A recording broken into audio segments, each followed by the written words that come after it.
সরকারের কাছে কিছু বিষয় কিছু বিষয় পুনর্বিবেচনা বা রিভিউ করা বা সরকারকে নতুন ধারণা দেওয়া বা সরকারকে নতুনভাবে আমরা কিভাবে সাজাতে পারি এইগুলো যদি মানুষের প্রয়োজন সেই বিষয়টা উপস্থাপন করবে।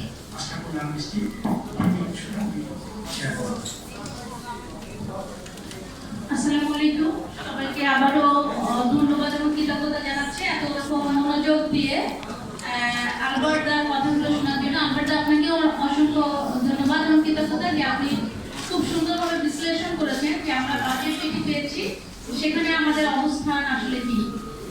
আমি বাজেট পুনর্বিবেচনা ব্যবস্থাপনার আগে মাননীয় প্রধানমন্ত্রী, অর্থমন্ত্রী এবং বাংলাদেশ সরকারকে ধন্যবাদ জানাতে চাই যে তারা একটি মাত্র হলেও একটি নতুন আইডিয়া নিয়ে এসেছেন এবং পুরাতন বিষয়গুলোতে একটু বাজেট বেশি বাড়িয়েছেন, কিন্তু খুব বেশি ধন্যবাদ জানাতে পারছে না, কারণ এই বাজেট আমাদের প্রত্যাশা পূরণ করে নেয়। যে কারণে আমাদের কিছু দাবি পুনর্বিবেচনার জন্য আমি পুনর্উপস্থাপন করতে চাচ্ছি। প্রতিবন্ধী ব্যক্তিদের বর্তমান মাসিক ভাতার পরিমাণ করেছে আমাদের সরকার এই বাজেটে 1000 টাকা, যেটাকে আমি কোনোভাবেই মানবিক অন্তর্ভুক্তিমূলক কল্যাণকর বলতে পারছি না। খুবই দুঃখিত, কারণ বর্তমান দ্রব্যমূল্য, চিকিৎসা ব্যয়, যাতায়াত ব্যয়, সহায়ক প্রযুক্তি এবং জীবনযাত্রার যে ব্যয়, তার থেকে এই 1000 টাকা অত্যন্ত অপ্রতুল।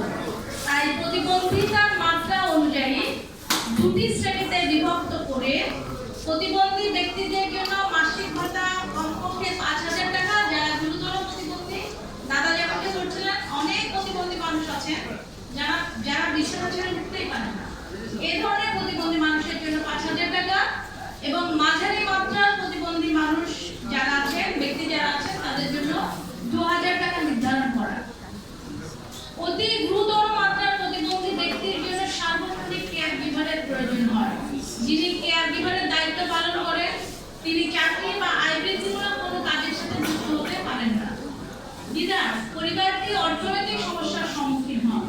এই বিষয়টি বিবেচনায় এনে কেয়ার গিভারের জন্য মাসিক ভাতা 3000 টাকা ভাতা কার্যক্রম চালু করা হোক। এটা যদি করা হয় তাহলে সরকারের বাজেটে আমরা একটি নতুন ইনোভেশন দেখতে পাবো। 3 নম্বর, দেশের শতভাগ প্রতিবন্ধী শিক্ষার্থীকে শিক্ষা ও প্রবৃত্তির আওতায় আনা অত্যন্ত জরুরি। এখানে আমি সরকারকে একটু সাধুবাদ জানাতে চাই। আমাদের আগে প্রতিবন্ধী শিক্ষার্থীদের সংখ্যা কম ছিল, সেটি বাড়িয়ে 1 লক্ষ করা হয়েছে। যদিও আমরা মনে করি যে আমাদের সারা বাংলাদেশে 1 লক্ষের অধিক প্রতিবন্ধী শিশু শিক্ষার্থী তারা স্কুল, কলেজ, বিশ্ববিদ্যালয়ে পড়াশোনা করছেন। সুতরাং তাদেরকে আসলে একই সঙ্গে শিক্ষা ব্যয় ও জীবনযাত্রার ব্যয় ক্রমবর্ধমান বৃদ্ধির পরিপ্রেক্ষিতে শিক্ষার্থীদের উপবৃত্তির পাশাপাশি ভাতা প্রদান করা, এই বিষয়টি কিন্তু আমরা আজকে বলছি না, আমরা কিন্তু গত কয়েক বছর ধরে এই বিষয় নিয়ে কথাবার্তা বলে আসছি, আন্দোলন করে আসছি। কারণ ভাতা যেটি দেওয়া হচ্ছে সেটি তার জীবন যাপনের ব্যয় নির্ভর করে, আর শিক্ষা উপবৃত্তি যেটা সেটি হচ্ছে তার শিক্ষা বাবদ ব্যয় মেটানোর জন্য। সুতরাং একজন শিক্ষার্থী যেন উভয় সাপোর্টই সরকারের কাছ থেকে পায়, সেজন্য আমরা জোর দাবি জানাচ্ছি। সামাজিক নিরাপত্তা কার্যক্রমে বেশ কিছু খাত আছে, যেমন দক্ষতা উন্নয়ন, উদ্যোক্তা উন্নয়ন, কর্মসংস্থান কেন্দ্রিক। এই সকল কার্যক্রমের বরাদ্দকৃত বাজেট থেকে একটি অংশ প্রতিবন্ধী ব্যক্তিদের কর্মসংস্থানে ব্যয় করার জন্য জোর দাবি জানাচ্ছি।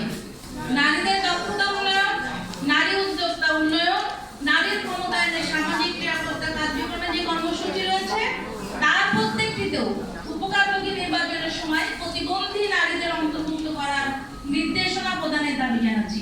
আমি এই জায়গায় একটু বলতে চাই, শুধুমাত্র সামাজিক নিরাপত্তা কার্যক্রম না, সরকারের যত রকম উন্নয়ন কার্যক্রম আছে সেই উন্নয়ন কার্যক্রমের একটি অংশ অবশ্যই প্রতিবন্ধী মানুষের জন্য সুনির্দিষ্টভাবে বরাদ্দ হতে হবে। অর্থাৎ সেটা ডিরেক্ট প্রতিবন্ধী মানুষের কাছে না গেলেও প্রতিবন্ধী মানুষের জীবনযাত্রা উন্নয়নের জন্য কাজে লাগবে, এভাবে করতে হবে। যেমন কি আমাদের দেশে বাস, লঞ্চ, স্টিমার, বিমান, ট্রেন এগুলো যাতায়াতের ব্যবস্থা আছে এবং সাধারণ জনগণ সেগুলোই ব্যবহার করে। কিন্তু আপনারা জেনে আশ্চর্য হবেন, বাংলাদেশে এখন পর্যন্ত একটি যানবাহন নাই মেট্রো রেল ছাড়া, যেখানে প্রতিবন্ধী মানুষরা তাদের যাতায়াত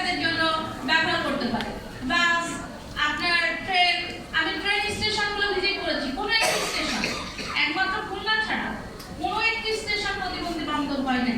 অর্থাৎ আমাদের কি আধুনিক ট্রেন স্টেশন হলো কক্সবাজারে, সেখানে প্রতিবন্ধী মানুষের জন্য ব্যবস্থা নাই, শুধুমাত্র ব্রেক ব্লক ছাড়া। তাহলে এই যে আমরা প্রতিবন্ধী মানুষদের উন্নয়ন ভিত্তিক যে বরাদ্দগুলো আছে সেখানে উপেক্ষা করছি, এটা আসলে সরকারের জন্য আগামীতে ভুলে রাখা হবে, যেটি কোনোভাবেই কাম্য নয়। বর্তমান পরিবর্তিত পরিস্থিতি ও বৈশ্বিক অর্থনৈতিক মন্দার কারণে প্রতিবন্ধী ব্যক্তিরা চাকরি হারাচ্ছে। আপনারা শুনেছেন গার্মেন্টস কর্মকর্তারা